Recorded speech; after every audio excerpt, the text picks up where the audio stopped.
When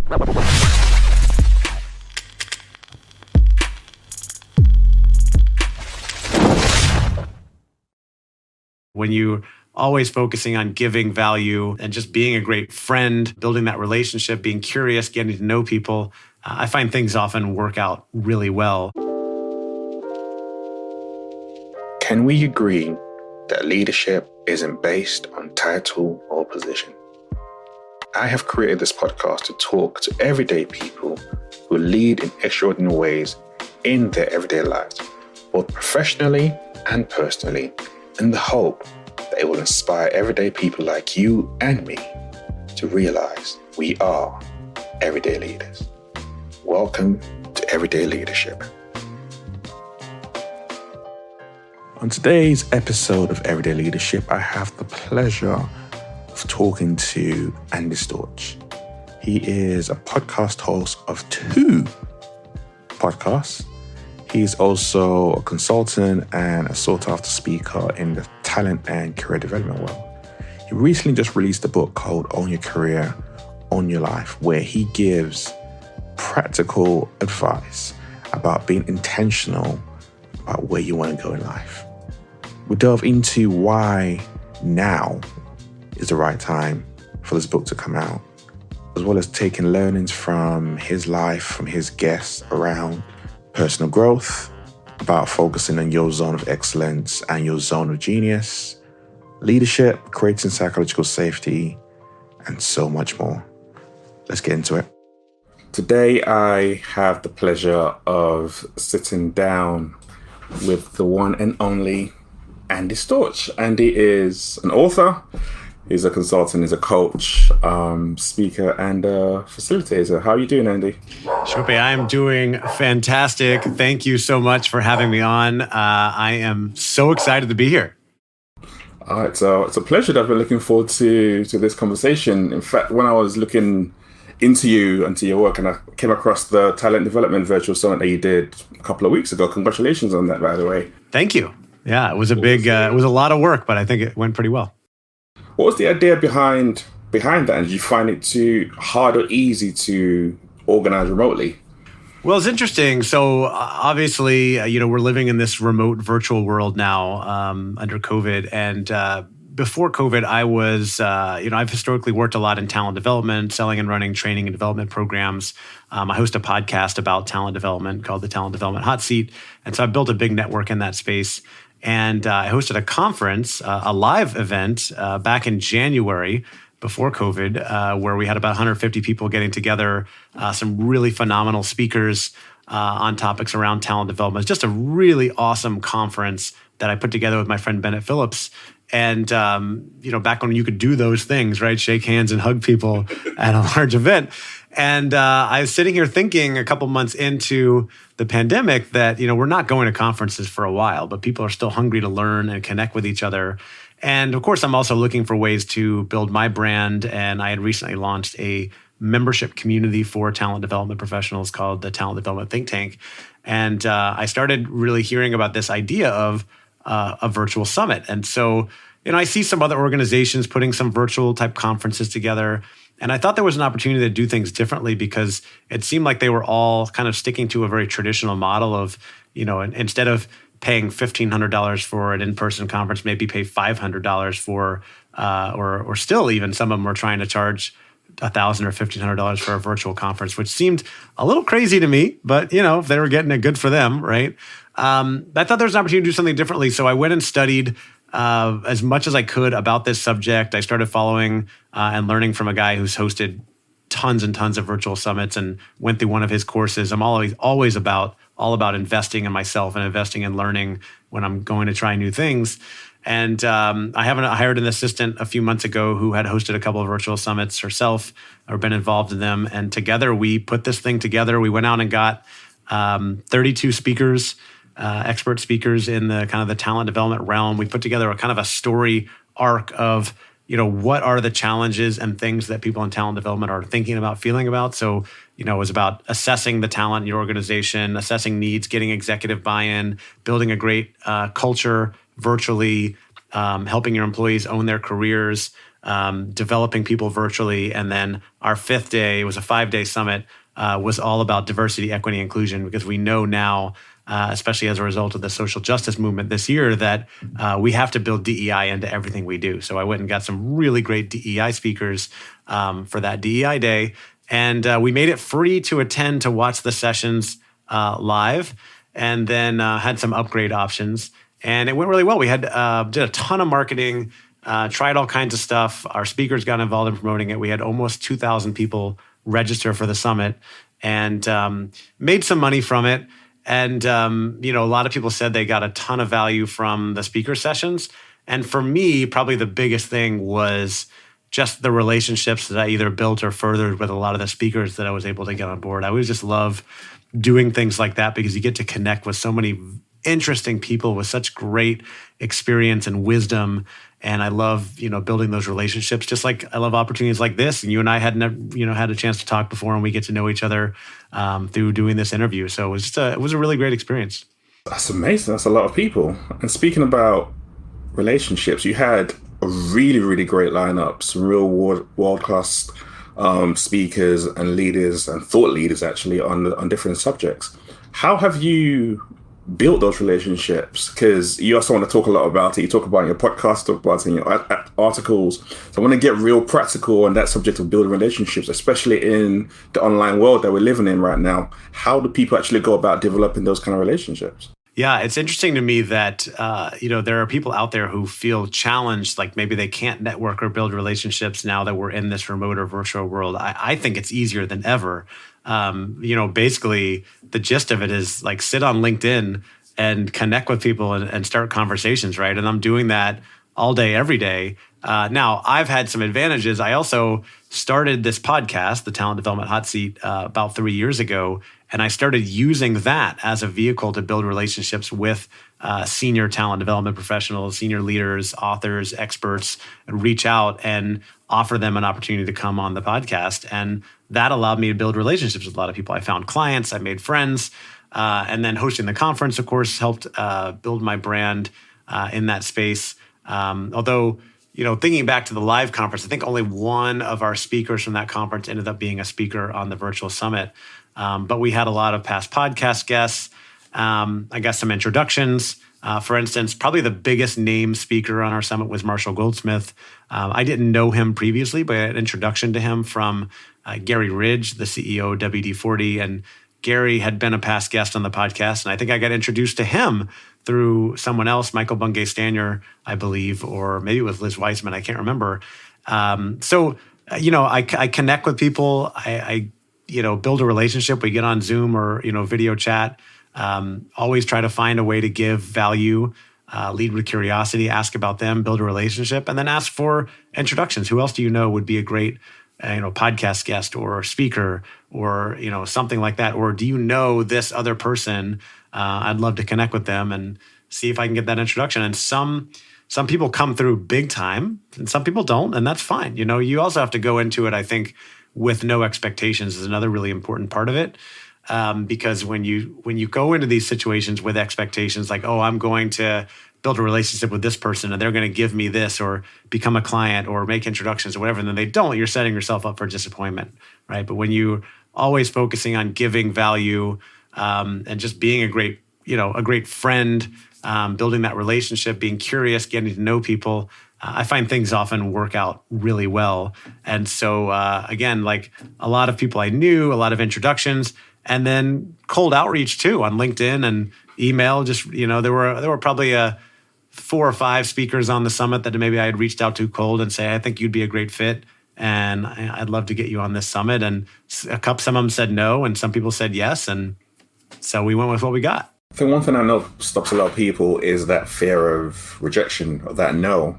Do you ever have that fear come across when you're reaching out to people, especially doing it cold, or you just reach out regardless? Yeah, of course. I've had a fear of rejection. I've been dealing with fear of rejection my entire life. It's taken a long time to get past this.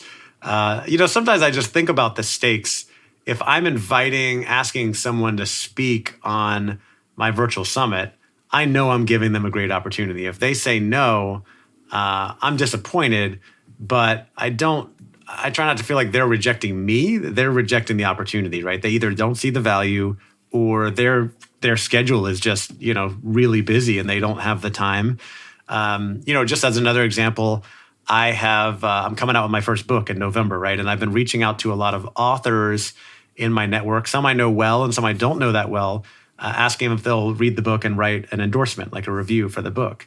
And most people have said yes, but I've probably had 5 or 6 people so far say no. And usually the reason is I've just got too much going on right now. I won't have a chance to look at it. And, they're not rejecting me saying I don't like you. They're just saying I don't have time for this, which is totally fine, right? That's their choice. And I make those choices every day. So I think we have to, I know you're all about the mindset shift, right? I think we have to shift the mindset from, it's the same thing with failure too, right? If we try something like, let's say I tried this summit and, there were things that didn't go exactly as planned, but it went pretty well. But let's say that it had completely failed and I had, 5 people who registered and I lost a bunch of money and whatever.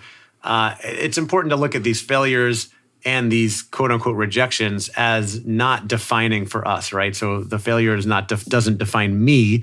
It's just that situation didn't work out as planned. So the rejection doesn't define me. It's just that they didn't see the value in it. And I'm in sales too, right? Like you and I are both out there. We consult and sell workshops and speaking engagements, things like that. I'm always looking for new opportunities to work with companies, clients. And quite often I offer some things that people say, not interested right now.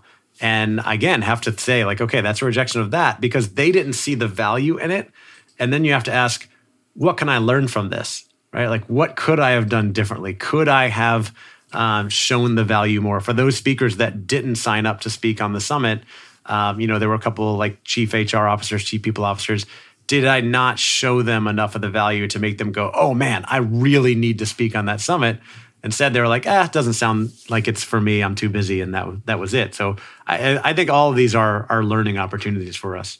I think what you just described there is what we call adopting a growth mindset, where you look at that situation and you kind of turn around saying, okay, what can I learn from this? Is it the value I need to add? Or is it actually the fact that it might be a no right now, but doesn't mean it's a no later on because they don't have time for it?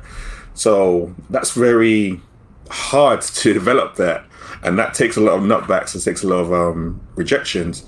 So over the years, how have you got to develop that exterior and adopt that kind of mentality and that mindset? Yeah. So I love the book Mindset by Dr. Carol Dweck, and that book was definitely defining for me. And I'll go back further to say that I have gone through a transformation and that, I wasn't always, sometimes you hear these people are like, oh, that's great for them. They got all this stuff figured out. It's like, I had to figure all this out in practice. I was deathly afraid of rejection and judgment for most of my life. I had very few friends in school. When I got to high school and college, I'd hardly ever talk to any girls. I was too afraid, to talk to girls or ask them out because I was so afraid of rejection. And luckily I finally did talk to one and convinced her to marry me. And we've been married for over 16 years. But, I had to really change that mindset. And I think I did grow up with more of a fixed mindset. And when I started getting really into the world of personal development about 5 years ago, I started reading a lot of books and learning as much as I could. And I realized that I had a real hunger for learning and development and growth. And I read that book, Mindset by Dr. Carol Dweck, and I thought, wow, I think I have grown up with a fixed mindset, which is that, we think we have a fixed amount of intelligence or creativity. I've said many times that I'm not very creative, or I'm not the type of person that can create a business or go out and make money from it. And I've completely shifted my mindset on that to the growth mindset, which is that we can always get better at everything. We can always learn and grow, that there is no such thing as failure. There are only learning opportunities if we try. And so now I dive headfirst into all kinds of things like, I'm going to write a book. I'm going to host a virtual summit. I'm going to launch a membership community. And, I'm going to learn as much as I can on how to do it right. But if it doesn't work out well, then I will learn from that experience and I'll figure out what to do next. So I think it is a big mindset shift from the, if I do something and it doesn't work out, I'm a failure, to the, if I do something and it doesn't work out, I'm going to learn from that and get better next time and use that almost as a badge of honor. And it's the same thing when you're reaching out to people to invite them on your show. And then, yesterday, I actually messaged a guy who has a really big time podcast and asked him if I could come on his show to help promote my book. And he turned me down and said no. And I felt that pang of rejection. But then I was like, if I didn't try, it would never happen, right? He might have said yes. And also, I think my approach could have been better. So I sat there and analyzed, like, how could my approach improve? Because I've learned so much about this, and I think I was too quick to ask, and I could have, done more to build the relationship ahead of time. So we can always learn from these opportunities and then grow and improve, I think. That's brilliant. So speaking about your book, Own Your Career, Own Your Life, which is coming out November the 16th officially, what's the book about? Because I was thinking about what you just talked about so far of changing your mindset, growing, developing, and then owning your career, owning your life. What does the link come into? And can you give us a little bit more about what the readers can expect in that book? Yeah, well, as I've gone through, especially gone through my own transformation in personal development, I've noticed that a lot of people out there, especially in the corporate world, seem to be drifting, operating in reaction mode, waiting for others to tell them what to do, operating based on what society deems is the way to go. Maybe waiting for their manager or someone to come to them with their next career opportunity. And oftentimes that never comes. And I want people to really take full ownership, to stop drifting and take control of their career, of their life, and prepare for the future. And what I've also found as I've gone out there and gotten really into entrepreneurship and building a personal brand and going to a lot of conferences and things before the pandemic was that there's a lot of advice out there geared more towards entrepreneurs. And there was also a lot of advice out there I was hearing that said, if you are in a job and you're not very happy, you need to quit and go start your own business. And what I've learned from having a big network, talking to a lot of people, is that, running your own business is not for everybody, right? That it's risky, it's stressful. I personally love it. I have done a lot of self-discovery and figured out that this is what I love to do. Even when I don't make very much money, I still enjoy the process, right? But that is not for a lot of people. They would much rather be working for a company, working for someone else. They just want to be happier and more fulfilled, engaged in their career. So I wanted to create a resource for them, for those people especially. Now, this book is useful for anyone, including entrepreneurs, but especially for corporate professionals who want to get the most out of their career, get their most out of life. And so I've laid out a framework in this book, starting with owning your career, which is about setting a vision for where you want to go, connecting to a purpose, setting goals, making a plan, getting help where you need it, and doing the things to set yourself up for success where you're going in your career. The second part is a lot more practical. It's about owning your future or preparing for the future, because you never know what is going to come, right? New opportunity, you might get laid off, your job changes, a global pandemic might hit, who knows? So that one is laying out a lot of the really practical tips that I think can be helpful for people for preparing for that future of work, next career change, things like investing in continuous learning, building that network that's going to set you up for success in the future. Okay, and then the third part is all about that mindset shift and how to really take ownership of your life. And I talk about the mindset shift, having the right mindset to be successful. And I talk about the book Mindset by Dr. Carol Dweck and having the importance of having a growth mindset instead of a fixed mindset. The book sounds absolutely amazing and really, really relevant right about now, actually, because thinking about the fact that a lot of people are unfortunately have lost their jobs, or actually some are actually pivoting into new careers and trying to think about, what is my vision? What is my purpose? What should I do next? This sounds like a great step-by-step practical guide to kind of walk them through what they need to do next. Yeah, absolutely. I mean, I want to help people prepare for that next career change, for the future of work, whatever it may be. And you could be in a job now and you're pretty happy, but you still never know what's going to come on down the line.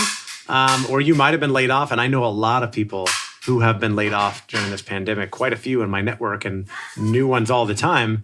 And so that's a time for reflection. It's a pivotal point in your career, right? And it's a time to maybe find that next opportunity. And even though it's awful in the moment, it could create new opportunities to try new things. And I've had a lot of those challenging moments in my career where I felt like I was so frustrated, things were not going my way. But all of them were part of the journey to get me to where I am now, which I'm really happy about. And I know that for people that are facing those challenging situations, things are going to work out for you, especially if you're willing to take ownership, if you're willing to start being really intentional with how you're spending your time and where you're going with your career and connecting with the right people. That's why I have a couple chapters on building your network and the importance of using that, because whether you're just kind of casually setting yourself up for success or you really need to make a change now, going out and building relationships with people, especially people who are doing the things that you want to be doing, is critical. I think it can be so valuable. When I think back across my career, very few jobs, almost all jobs and business opportunities I've gotten have come through personal relationships, introductions, referrals, right? I think once I applied for a job online and got it. And other people may be different, but I find most people, the best jobs they get are often through those introductions, those personal relationships. And the more relationships you have, the easier it is going to be to go out and get that next job down the line. I'm curious to learn, what was the spark, the catalyst for you to leave your initial career and actually go to start working for yourself? Well, I discovered the world of entrepreneurship way back after college or university, as you might call it, in 2002 or 2003. I read a book called Rich Dad, Poor Dad by Robert Kiyosaki, which was my introduction to entrepreneurship, has been for probably millions of other people. There were no entrepreneurs in my family. My parents were educators, teachers in high school. And so that kind of opened up my world. And I thought, I really want to try this. And at that point, my wife and I moved across the country, and I tried my hand at a few startups. I joined a couple of startup companies. I started a couple of small little ventures, and everything failed. Nothing worked out. I also worked, I know you like to talk about leadership on this podcast.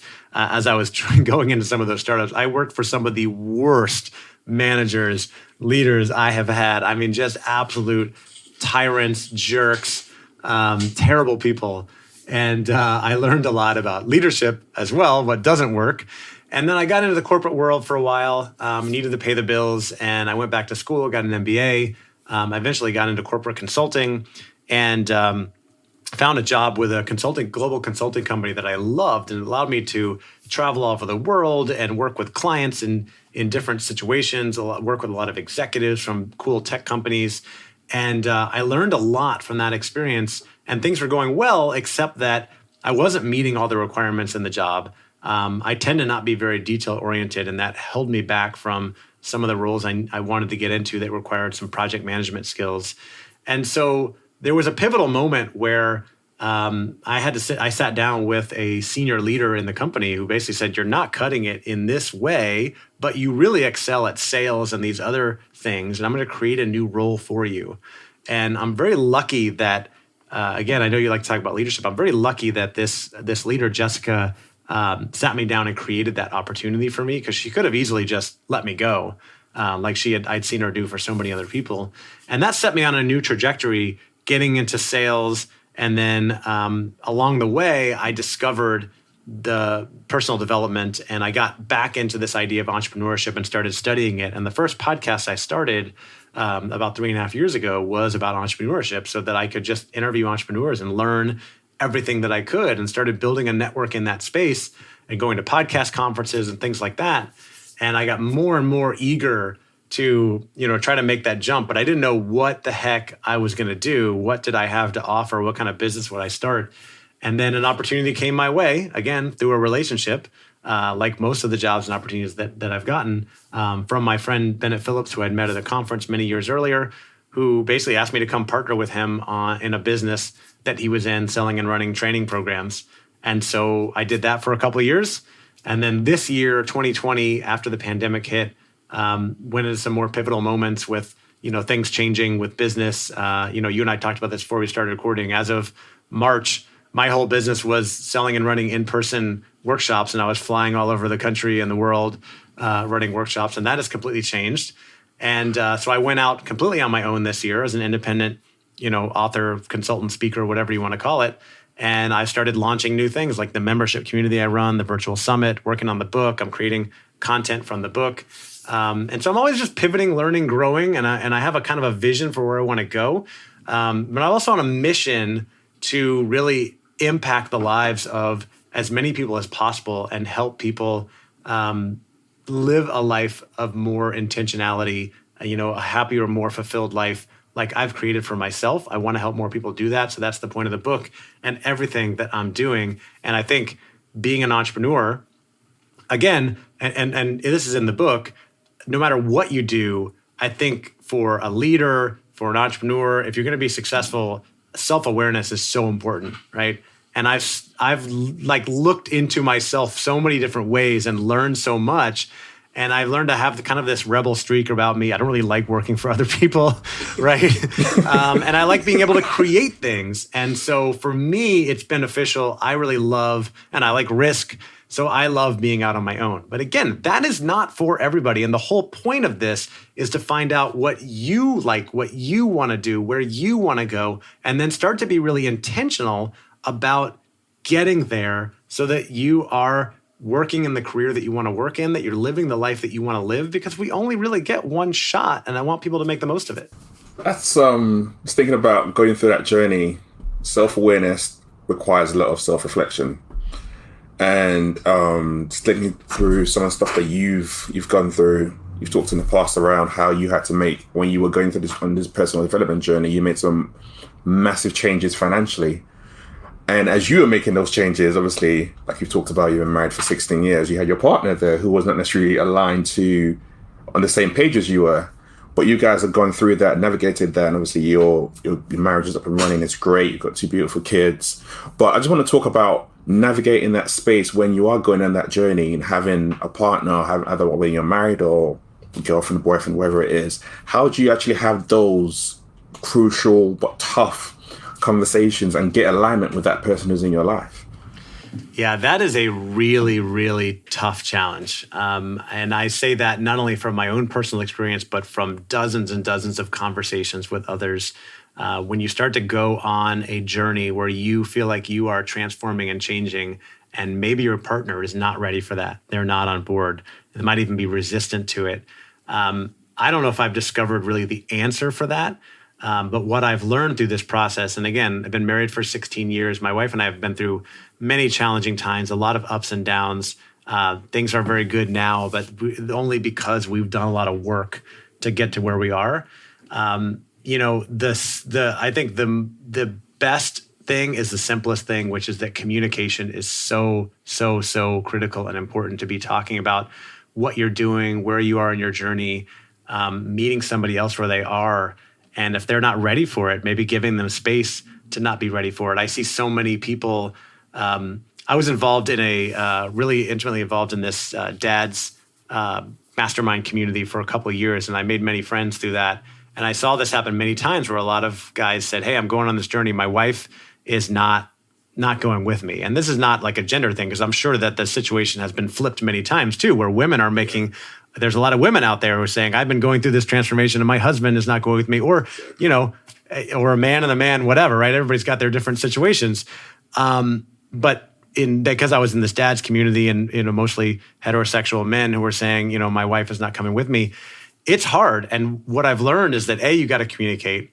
B, when you try to make people do things that they don't want to do, it doesn't usually go very well, right? So a lot of times people will try to force their partner to come with them. I've done that. My wife has done that to me on certain things as well. And one thing I learned a long time ago, you can do some coaching, I've gotten into coaching as well, is that when you try to coach someone who doesn't want to be coached, it's called nagging, right? So you need to do this and you need to do that, right? It's a lot about communication and giving space and just saying, like, this is what's working really well for me. I would love for you to come with me on this journey. But maybe you need to do it your own way. And I also think a lot of times people are resistant to getting that coaching or advice or help from their spouse. So maybe they need to hear it from somebody else, right? So my wife came a little bit later into the personal development journey, and she came through this other couple that we became friends with and built a strong friendship with another woman who convinced her to come on to this journey and went through this really intense leadership development program. And then I followed, then she recruited me into that, and I followed her into it. And now we've both gone through some shared experiences together that allow us to have a similar language, a simple language that we can use to communicate with each other. And it's still a work in progress, right? We still get in arguments and fights all the time and disagreements, but we have more tools now to work things through and see where each other are, where we're going. And we are still working on a goal to try to get more aligned where not only are we, life partners and romantic partners and good friends, but we want to do more together in business as well. And so far, we haven't completely pulled that off, but we're starting to put that vision together. And for some couples, they never want to do that. For others, they do. And I think it's just really important to continue to have those conversations and maybe even learn from other people, get other people involved, join groups, go to therapy, whatever works and helps. Don't be afraid to ask for help. But those are some of the things that have worked for us. Your wife's also an entrepreneur. That's part of her journey, isn't it? Yeah, so she is a former journalist who is now a documentary producer. She produced a documentary last year and is working on a new one now. And she's a coach as well. And she is really, really, I got into coaching because I thought I wanted to be a coach and help people. And I still do that a little bit. But she's a million times better than me. She's a really phenomenal coach. So she's starting to build her practice, her business around some of those skills and things she's doing. And we're both kind of still figuring out our way, but we have also, come together on shared values, and we both strongly value freedom, and we want to be able to kind of live where we want, work from home, that sort of thing. Now everybody's working from home, but so for both of us, we want to be entrepreneurs, even though that comes with a lot of challenges, usually, less benefits and income and, healthcare challenges and things like that. But we strongly value that. So we want to both be, running our own businesses and supporting each other in that. How has that journey that you guys have been through, how's that helped you in your business? How's that helped you the way you approach business and you approach clients, the way you learn and grow? Well, for one thing, you realize that everybody's human, right? And everybody has challenges going on. No matter how good things look on social media, they've always got stuff going on. Number two, I've started to incorporate my wife more into everything I do. So she's so brilliant with a lot of the stuff. And for a long time, I tried to do everything on my own. And now I ask her opinion on almost everything. And we have conversations about it. So she really helped me build that virtual summit as far as laying out the strategy and the story of what it was going to look like. When I started when I finished writing my book, I gave it to her and she read it. And as a former journalist and an excellent writer, she was able to go through and clean some things up and say, I think you should take this out and move this over here. I think the third section is too long. And I ended up taking out two whole chapters, which was hard, but the right decision to make the book a little bit more succinct. And I was really grateful to have her advice. And then I hired a professional editor who really cleaned it up. And he did a fantastic job as well.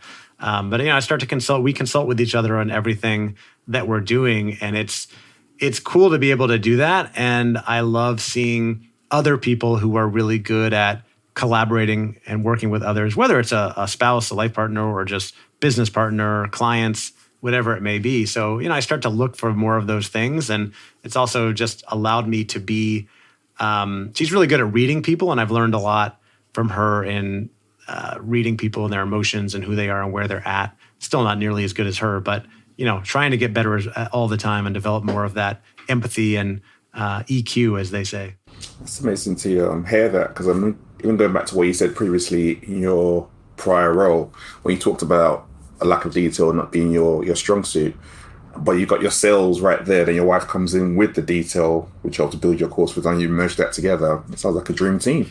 It is. Well, and again, going back to self-awareness, right? This is not just about you working with your spouse, but finding people that you can work with that complement your skills is just a beautiful thing. And I mentioned earlier that I ran a conference back in January. I didn't do that on my own. I partnered with my friend Bennett Phillips, and we had a perfect partnership in that we complemented each other in our skills, and that he handled all the details, everything behind the scene, coordinating the speakers, the logistics of the event, the agenda, all that stuff, while I was out there just marketing like crazy, posting every day on LinkedIn, running the podcast, doing, being kind of the showman. When we got to the conference, he was very happy to be, again, behind the scenes, making sure everything's running smoothly while I'm on the stage, introducing the speakers, welcoming everybody. And we're both very comfortable in our roles and very complimentary. Again, I'm not detail oriented. So if I was in charge of that agenda and the details, we would have been in trouble. But he managed everything perfectly, and vice versa. He doesn't want to be on stage. He's not that guy, right? He's like, keep me behind the scenes. And I'm like, get me up there, right? This is great. So we complement each other well. That's important. And then, as I'm running this business now, in addition to I've partnered with him on some things and partnering with my wife, I hired an assistant a few months ago. Her name's Stephanie, and she's fantastic at keeping track of all the details and everything that slips through the cracks. And I told her that right up front. This is what I need. I'm not detail oriented. I let things fall through the cracks all the time, and I need help keeping up with all this stuff. And it, again, coming back to knowing your strengths and your weaknesses. And, we're not always in a position to be able to outsource or delegate those things. But when you can, oh my gosh, it can make a world of difference, because then you can focus more on the things that you're good at, your zone of excellence. If you've ever read the book, The Big Leap by Gay Hendricks, your zone of excellence or your zone of genius, those are the things that you really excel at. And the more time you can spend doing the things that you are good at and that you love, and less time doing those frustrating things, the happier and more successful you're going to be. And a lot of times that means you need to find a way to outsource or delegate or avoid doing that stuff, which is not always available to everybody, right? Depending on resources and job type and everything. But the more self-awareness you have, the more resources you have, the more you can make that stuff happen. That is a tweetable quote right there. Tweet it. You obviously talk to a lot of leaders and experts on your podcast on the different companies that you've been involved with as well over the years. I just want to find out, how do you define leadership, and what are the top 3 qualities that you've either seen, experienced, or discussed? It's an interesting question, because I think leadership is one of those terms that gets thrown around all the time to mean different things. Is it a manager? Do you have to be a manage people to be a leader? Can anybody be a leader? I've done an interview with my friend Larry Yacht, who's a retired Navy SEAL officer, who talked about the difference between management and leadership, and that it's the manager's job to enable the leaders to go out and do their work. When I think about leadership, at the core of it, I think it's about making everybody around you better. If you are managing them, it's about enabling them to get their job done. If you're on a team, it's about helping everybody be successful. And a lot of people get an ego about leadership and think that to be a great leader, they need to be the smartest person in the room, or they need to be the most talented. And it's really not about that at all. The best leaders are the people that enable those around them to get their work done, enable them to be successful, and really are make you want to work for them, want to follow them, work with them. And that doesn't mean they're happy and fun all the time. They could be challenging you, pushing you outside of your comfort zone. They could be hard to deal with sometimes, but they really force you or help you excel in your work. And so some of the qualities I think of as a great leader, and I've been thinking about this a lot lately because I've already been thinking about my next book that I want to write, which is about leadership, called Modern Leadership. Some of this is borrowed from another book called Multipliers by Liz Weissman, who spoke at my conference back in January. And so I think the best leaders now are those, again, who enable people around them to be successful.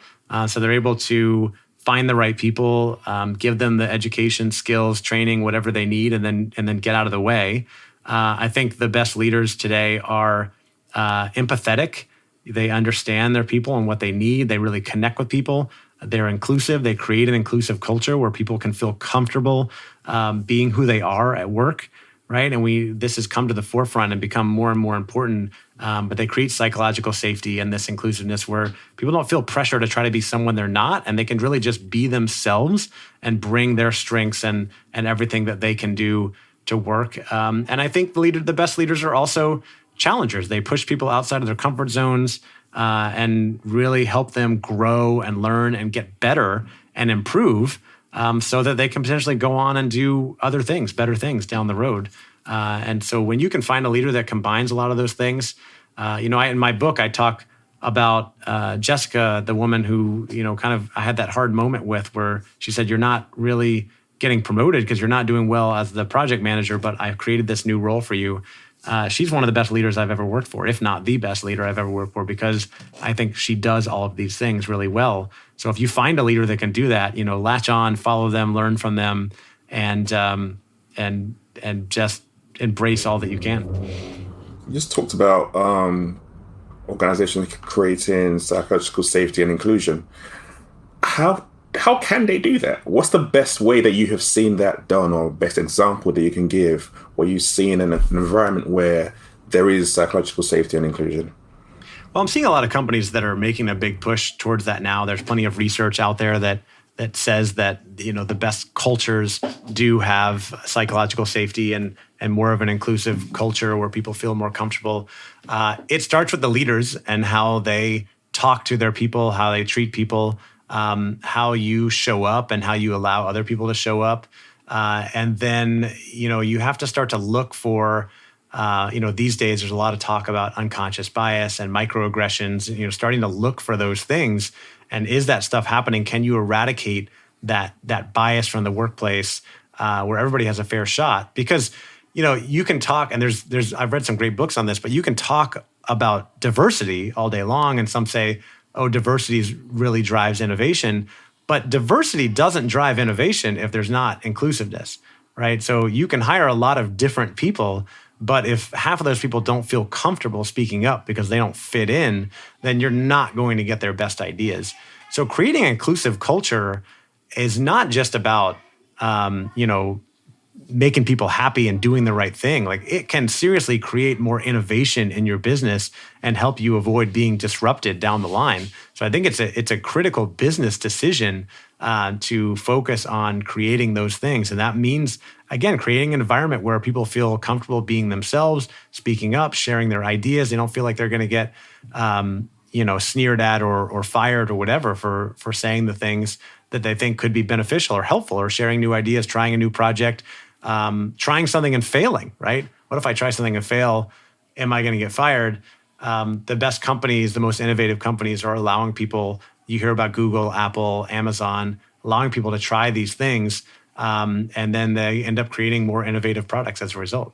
That is so true. I think we've seen a lot of it, especially during COVID, where a lot of companies have just kind of just let go of the red tape and just be like, here's what we need to do, go ahead and do it. And people are doing amazing things that normally would take years in like 4 to 6 weeks. Yeah.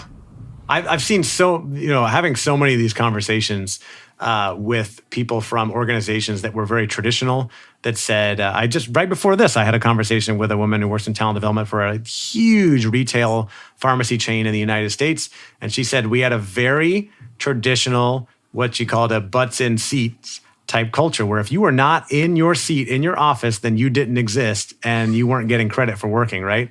And so everybody had to be in the office all the time. And then the pandemic hit. And if you brought up the idea, like maybe we could let people work from home, the leaders would say, oh, that will never work, right? They won't be productive. And then the pandemic hits and everybody goes home and everybody's working and productivity goes up, not down, right? Everybody's getting, now there are, I think, trade-offs, there are wellness challenges. There are a lot of people working probably too much these days. But it's proven that we can be innovative. We can get these things done. And it also shows that problems, challenges often create innovation, because then we have to find a way to operate differently. And a lot of people have. That is so true. How do you look after your wellness, your mental wealth, and your mindfulness? Obviously, it's a busy period. You're at home, you've got the kids, you're also working, your wife's working. How do you look after you? I think it's so important. And I put that in the book as well, some advice in the third section on owning your life, that you need to take care of yourself and take care of your health, because it is a marathon, not a sprint. It's a long run, right? We all have many years in front of us. And the healthier you are, the more energy you're going to have, the more thoughtful and innovative you're going to be, the more you're going to be able to get stuff done. So I try to make sure I get enough sleep, usually between 6 and 8 hours a night, more towards 8 if I can. I meditate every single day. So I take care of my mental health, if you will. I generally exercise 5 to 7 days a week. I'm really big on, health and fitness and getting that exercise, and try to eat a healthy diet. And then the other thing is setting boundaries to be able to go off and do fun things, have dinner with my family. I generally do not schedule meetings after 6 p.m. because I have dinner with my family every single night. And then I do work a little bit on weekends. I love what I do, so I don't have a problem with that. But I also go out and do stuff with my kids and my family every weekend as well. And we take trips and vacations, probably not enough. But I think the important things are taking care of your mental health, your physical health, eating right, all those, sleeping enough, all those things give you the energy to be able to get more done.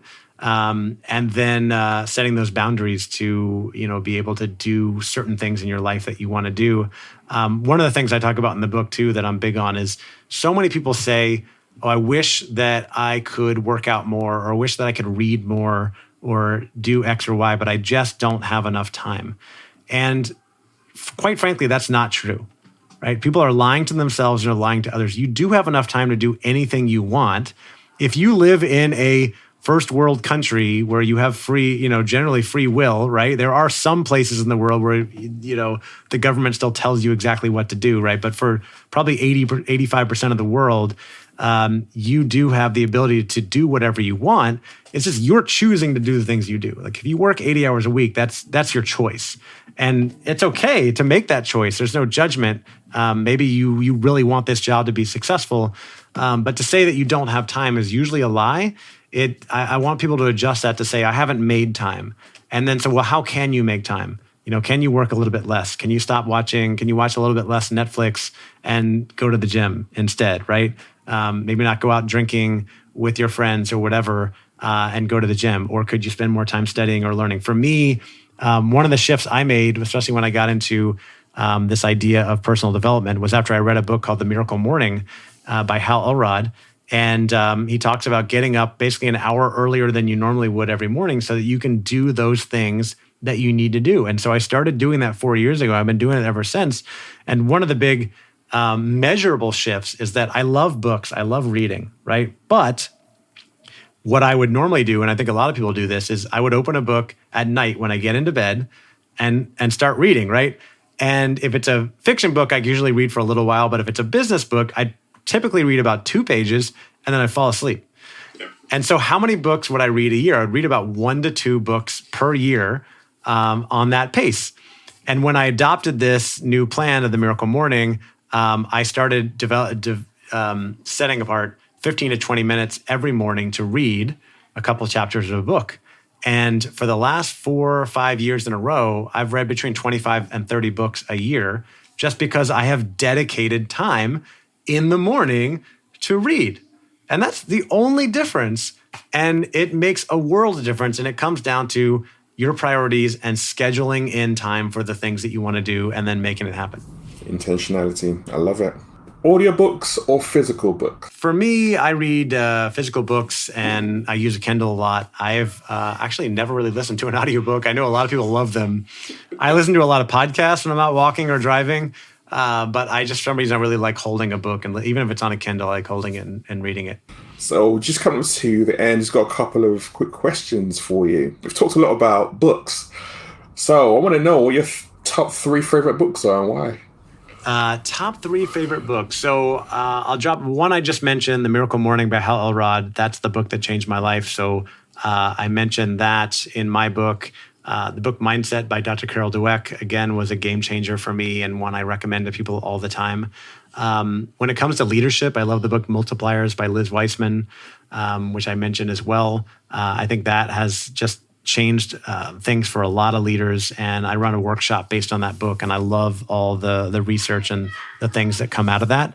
I don't know, trying to think of throwing like a fun one in there. I really enjoyed the book Ready Player One, which I forgot the name of the author, but Steven Spielberg made it into a movie last year, and it was I thought the movie was really well done too.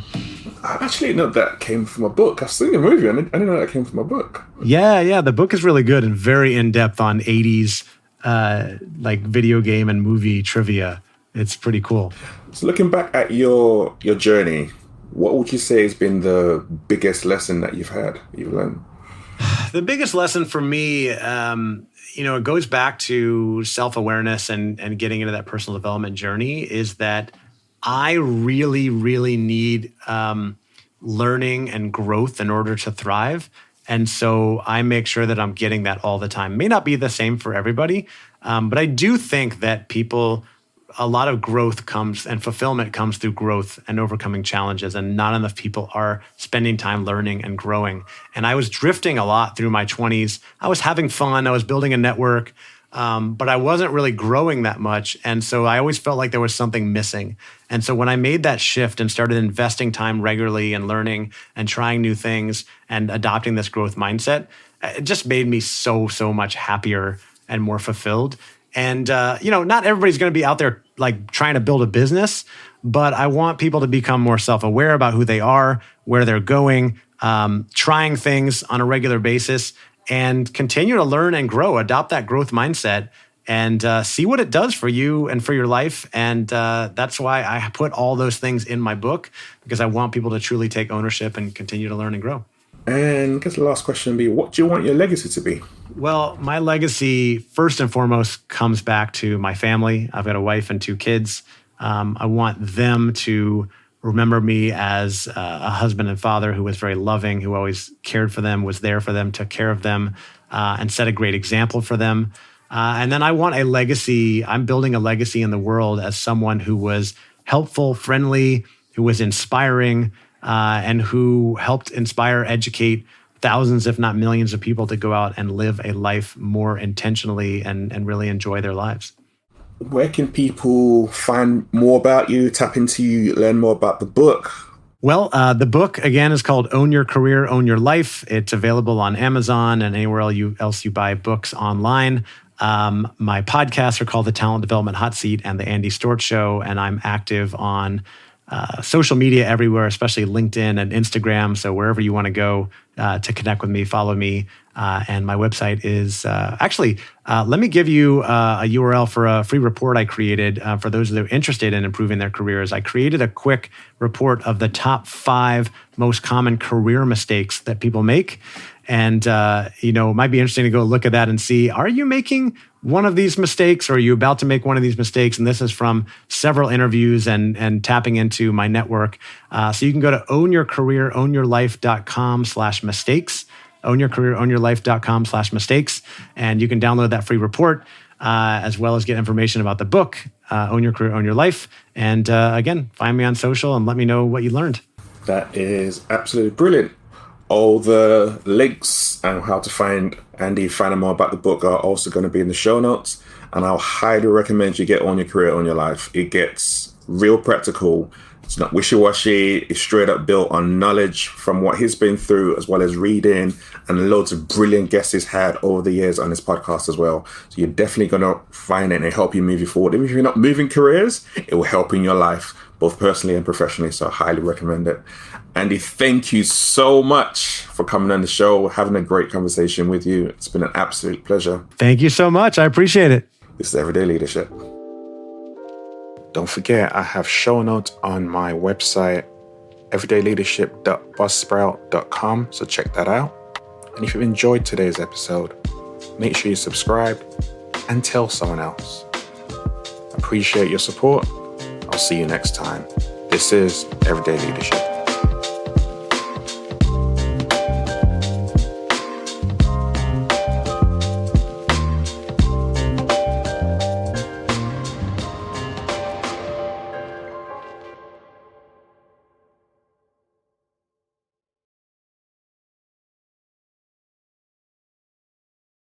What?